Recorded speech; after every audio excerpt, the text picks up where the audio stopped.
ಆತ್ಮೀಯ ಪತ್ರಕರ್ತ ಮಿತ್ರರೇ, ಇಂದಿನ ಪತ್ರಿಕಾಗೋಷ್ಠಿಯ ಒಂದೆರಡು ವಿಷಯಗಳನ್ನ ತಮ್ಮೆದುರುಗಡೆ ಮಂಡಿಸ್ತಾ ಇದ್ದೇವೆ. ಶಾಪೂರ್ ಪಟ್ಟಣದಲ್ಲಿ ಕಳೆದ ಅನೇಕ ವರ್ಷಗಳಿಂದ ಅಕ್ರಮ ಚಟುವಟಿಕೆಗಳು ನಡೀತಾ ಇದ್ದಾವೆ. ಪಟ್ಟಣ ಮತ್ತು ತಾಲೂಕು ಇದನ್ನ ತಡಿಬೇಕಾದಂತಹ ಅಲ್ಲಿಯ ಪೊಲೀಸ್ ಇಲಾಖೆ ಮತ್ತು ಕಂದಾಯ ಇಲಾಖೆ ಸಂಪೂರ್ಣವಾಗಿ ಅಕ್ರಮ ದಂಧೆಕೋರರ ಪರವಾಗಿ ನಿಂತ್ಕೊಂಡಿದ್ದಾರೆ. ಗೋಗಿ ಗ್ರಾಮದಲ್ಲಿ ಪ್ರತಿನಿತ್ಯ ಸುಮಾರು 50 ಹಸುಗಳ ಹತ್ಯೆ ಆಗುತ್ತೆ. ಅದನ್ನು ಕೂಡ ತಡೆಯುವಲ್ಲಿ ವಿಫಲರಾಗಿದ್ದಾರೆ. ಮತ್ತು ಶಹಾಪುರಿನ ಸಿಟಿ ಪೊಲೀಸ್ ಠಾಣೆ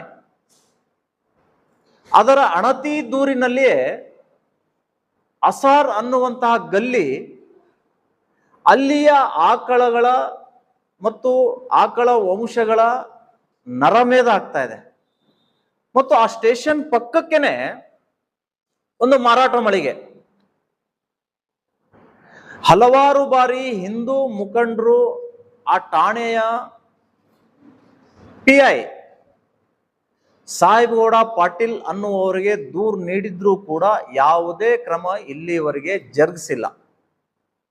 ಇದಕ್ಕೆ ಕಾರಣ ಆ ದಂಧೆಕೋರರಿಂದ ಇವರಿಗೆ ಮಂತ್ಲಿ ವಸೂಲಿ ಆಗುತ್ತೆ, ಮಂತ್ಲಿ ಸಂದಾಯ ಆಗುತ್ತೆ. ಹೀಗಾಗಿ ರಾಜ್ಯದಲ್ಲಿ ಗೋಹತ್ಯೆ ಕಾನೂನು ನಿಷೇಧ ಜಾರಿಯಲ್ಲಿದ್ರೂ ಕೂಡ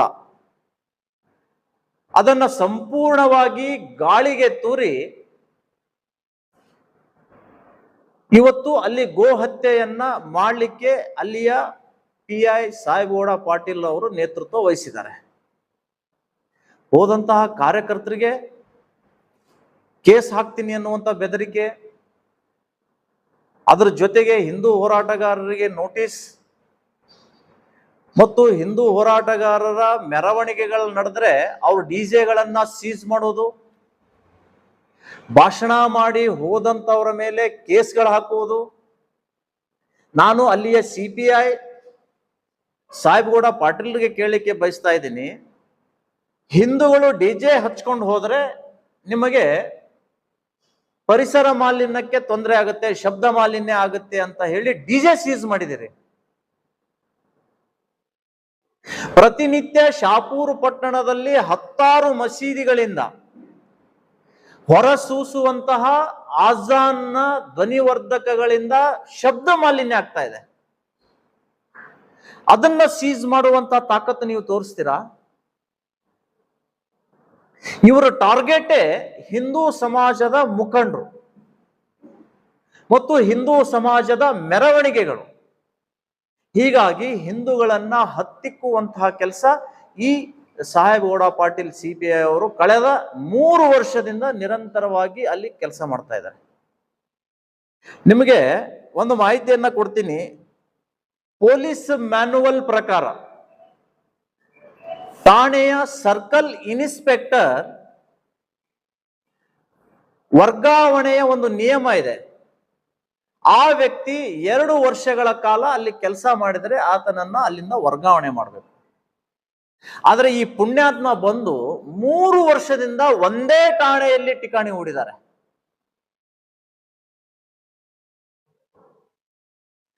ಅಕ್ರಮವಾಗಿ ಮರಳು ಸಾಗಾಣಿಕೆ ವಾಹನಗಳು ಹೋಗ್ತವೆ, ಓವರ್ಲೋಡ್ ಟಿಪ್ಪರ್ಗಳು ಸಾಗಾಣಿಕೆ ಆಗ್ತದೆ. ಒಂದೇ ಒಂದು ಟಿಪ್ಪರ್ಗಳನ್ನ ಹಿಡಿದು ಇವರು ತಪಾಸಣೆ ಮಾಡೋದಿಲ್ಲ, ಅವುಗಳ ಮೇಲೆ ಕೇಸ್ ಹಾಕಿಲ್ಲ, ತಡೆಯೋದೇ ಇಲ್ಲ. ಯಾಕೆ ಅಂತ ಕೇಳಿದ್ರೆ ಇವರಿಗೆ ಒಂದು ಟಿಪ್ಪರ್ಗೆ ಪ್ರತಿ ತಿಂಗಳು 5,000 ರೂಪಾಯಿ ಮಂತ್ಲಿ ಫಿಕ್ಸ್ ಆಗಿದೆ. ಹಾಗಾದ್ರೆ 3 ವರ್ಷಗಳ ಕಾಲ ನಿರಂತರವಾಗಿ ಇಲ್ಲೇ ಠಿಕಾಣಿ ಹೂಡ್ಲಿಕ್ಕೆ ಕಾರಣಕರ್ತರು ಯಾರು ಅಂತ ಕೇಳಿದ್ರೆ ಆ ವ್ಯಕ್ತಿ ಹೇಳ್ತಾರಂತೆ, ಮಂತ್ರಿ ದರ್ಶನಾಪುರ್ ಅವರು ಇರುವವರೆಗೂ ನನಗೆ ಯಾರೂ ಅಲ್ಗಾಡಿಸ್ಲಿಕ್ಕೆ ಸಾಧ್ಯ ಇಲ್ಲ. ಈ ರೀತಿಯಾದಂತಹ ದರ್ಪ ಪೊಲೀಸ್ ಇಲಾಖೆಯಲ್ಲಿ ಕೂತ್ಕೊಂಡಂತಹ ಈ ಸಾಹೇಬಗೌಡ ಪಾಟೀಲ್ ರವರು ತೋರಿಸ್ತಾ ಇದ್ದಾರೆ. ಮಂತ್ರಿಗಳು ಬಂದಾಗ ಹೋಗ್ಲಿ ನಿಂತ್ಕೊಳ್ಳಿ ಪರವಾಗಿಲ್ಲ, ಆದ್ರೆ ಮಂತ್ರಿಗಳ ಸಂಬಂಧಿಕರು ಬಂದಾಗೂ ಕೂಡ ಇವರು ಹೋಗಿ ಸೆಲ್ಯೂಟ್ ಹೊಡೆದು ಅವ್ರಿಗೆ ಎಸ್ಕಾರ್ಟ್ ಕೊಟ್ಟು ಅವ್ರ ಜೊತೆಗೆ ಕೈ ಕಟ್ಕೊಂಡು ನಿಲ್ತಾರೆ ಅಂದ್ರೆ ಎಲ್ಲಿಗೆ ಬಂತು ಪೊಲೀಸ್ ಇಲಾಖೆಯ ಪರಿಸ್ಥಿತಿ ಅನ್ನುವಂಥದ್ದು ಅವಲೋಕನ ಮಾಡಬೇಕು. ಯಾರೂ ಕೂಡ ಪ್ರಶ್ನೆ ಮಾಡೋಂಗಿಲ್ಲ.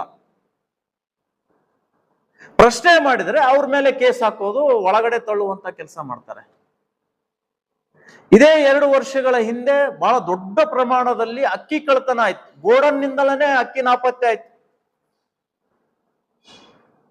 ಸಾವಿರಾರು ಕ್ವಿಂಟಲ್ ಅಕ್ಕಿ ನಾಪತ್ತೆ ಆಯ್ತು. ಆ ಅಕ್ಕಿ ನಾಪತ್ತೆಯ ಹಿಂದೆ ಮಂತ್ರಿಗಳ ಆಪ್ತ ಕಾಂಗ್ರೆಸ್ಸಿನ ಪ್ರಮುಖನ ಕೈವಾಡ ಇದೆ. ಅವ್ರನ್ನ ಯಾರ ಮೇಲೆ ಕೇಸ್ ಹಾಕ್ಲಿಲ್ಲ, ಅವ್ರನ್ನ ಯಾರನ್ನೂ ಅರೆಸ್ಟ್ ಮಾಡಲಿಲ್ಲ. ಬೇರೆ ಬೇರೆ ಜಿಲ್ಲೆಯಲ್ಲಿದ್ದಂಥವ್ರನ್ನ ಅರೆಸ್ಟ್ ಮಾಡಿ ತಂದ್ರು. ಅದೇ ಶಾಪೂರ್ನಲ್ಲಿರುವಂತಹ ಒಬ್ಬ ಅಕ್ಕಿ ದಂಧೆ ಮಾಡುವಂತವನ ಜೊತೆಗೆ ಇಲ್ಲಿಯ DSP ಅವರು ನಿಂತ್ಕೊಂಡು ಫೋಟೋ ತೆಗಿತಾರೆ. ಯಾವುದು ಅಕ್ಕಿ ವ್ಯಾಪಾರಿ ಯಾರೋ ಇದಾರಲ್ರಿ ಅವರು, ಚಾಮನಾಳ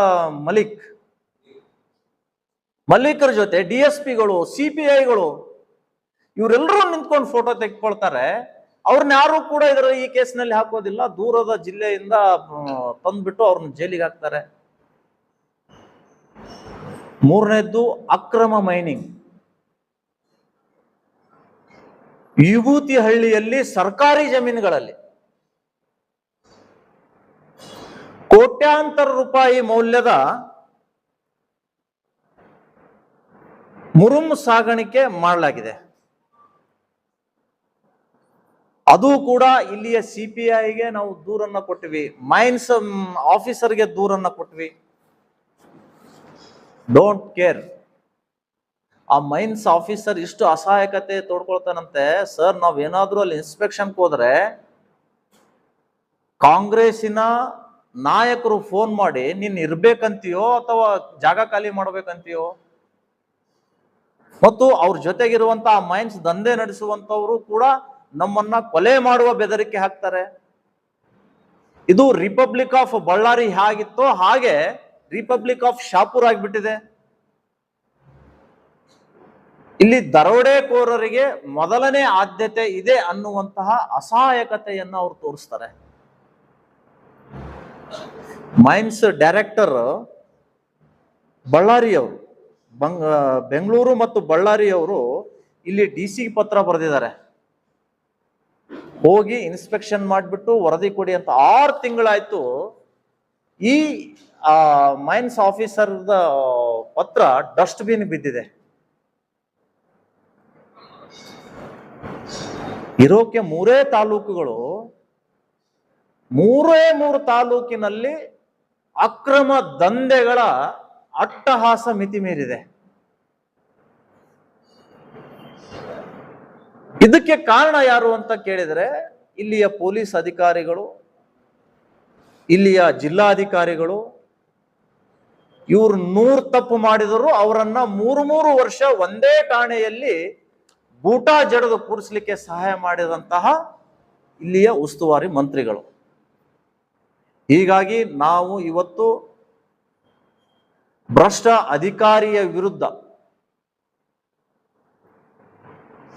ಜಿಲ್ಲಾ ಪೊಲೀಸ್ ವರಿಷ್ಠಾಧಿಕಾರಿಗಳ ಮುಖಾಂತರ ಮಾನ್ಯ ಮುಖ್ಯಮಂತ್ರಿಗಳಿಗೆ ಈ ವ್ಯಕ್ತಿಯ ವಿರುದ್ಧ ಇಲಾಖಾ ವಿಚಾರಣೆ ಪ್ರಾರಂಭ ಮಾಡಿ ಮೊದಲು ಆ ಸ್ಥಳದಿಂದ ಟ್ರಾನ್ಸ್ಫರ್ ಮಾಡಿ ಅಂತ ಮನವಿಯನ್ನ ಸಲ್ಲಿಸ್ತಾ ಇದ್ದೇವೆ. ಯಾಕೆ ಅಂತ ಕೇಳಿದ್ರೆ ವೈಲೇಷನ್ ಆಗಿಬಿಟ್ಟಿದೆ. ಇಲ್ಲಿ ವರ್ಗಾವಣೆಯ ಮಾಡುವಂತಹದ್ದು ನಿಯಮ ಉಲ್ಲಂಘನೆ ಆಗ್ತಾ ಇದೆ. ವರ್ಗಾವಣೆ ದಂಧೆಯಿಂದ ಇವತ್ತು 3 ವರ್ಷ ಇವರು ಹಣ ಪಡೆದು ಅವರನ್ನ ಅಲ್ಲಿ ಕೂಡಿಸಿದ್ದಾರೆ. ಇದು ಅಕ್ಷಮ್ಯ ಅಪರಾಧ. ಹೀಗಾಗಿ ಇವರನ್ನ ತಕ್ಷಣವೇ ಆ ಹುದ್ದೆಯಿಂದ ಖಾಲಿ ಮಾಡಿಸ್ಬೇಕು ಅನ್ನುವಂತಹ ಒಂದು ನಮ್ಮ ಮನವಿ ಇದೆ. ಮತ್ತು ಗೋಗಿಪಟ್ಟಣ, ಶಾಪುರ್ ಸಿಟಿಯಲ್ಲಿ ಕಾನೂನು, ಸಂವಿಧಾನ ಸರ್ಕಾರ ನಮ್ಮದಿದೆ, ನಮ್ದು ಸಾವರ್ಕರ್ ಸರ್ಕಾರ ಅಲ್ಲ, ಅಂಬೇಡ್ಕರ್ ಸರ್ಕಾರ, ಬಸವ ತತ್ವದ ಸರ್ಕಾರ ಅಂತ ಹೇಳ್ತಾರೆ. ಬಸವ ತತ್ವದ ಸರ್ಕಾರ ಅಂದ್ರೆ ಪ್ರಾಣಿಗಳಲ್ಲಿ ದಯೆ ಇರಬೇಕು ಅಂತ ಬಸವಣ್ಣವ್ರು ಹೇಳಿದ್ದಾರೆ. ಅಲ್ಲಿ ನೂರಾರು ಪ್ರಾಣಿಗಳ ಗೋವುಗಳ ಹತ್ಯೆ ಆಗ್ತಾ ಇದೆ. ಇದನ್ನು ತಡೆಯುವಂತಹ ಕೆಲಸ ಜಿಲ್ಲಾಡಳಿತ ಮಾಡಬೇಕು. ಯಾದಗಿರಿ, ಸುರಪೂರು ಮತ್ತು ರಂಗಂಪೇಟೆಯಲ್ಲಿ ಅಂತೂ ರಕ್ತದ ಓಕುಳಿ ಆಗ್ತಾ ಇದೆ ಗೋಗಳದ್ದು. ಅದೆಲ್ಲವೂ ಕೂಡ ತಡಿಬೇಕು. ಇಲ್ಲದೆ ಹೋದ್ರೆ ನಾವು ಜಿಲ್ಲಾ ಪೊಲೀಸ್ ವರಿಷ್ಠಾಧಿಕಾರಿಗಳ ಕಚೇರಿ ಎದುರುಗಡೆ ಉಗ್ರವಾದಂತಹ ಧರಣಿ ಸತ್ಯಾಗ್ರಹವನ್ನ ಮಾಡಬೇಕಾಗತ್ತೆ ಅಂತ ಈ ಮೂಲಕ ನಾನು ಎಚ್ಚರಿಕೆಯನ್ನ ಕೊಡ್ತಾ ಇದ್ದೆ.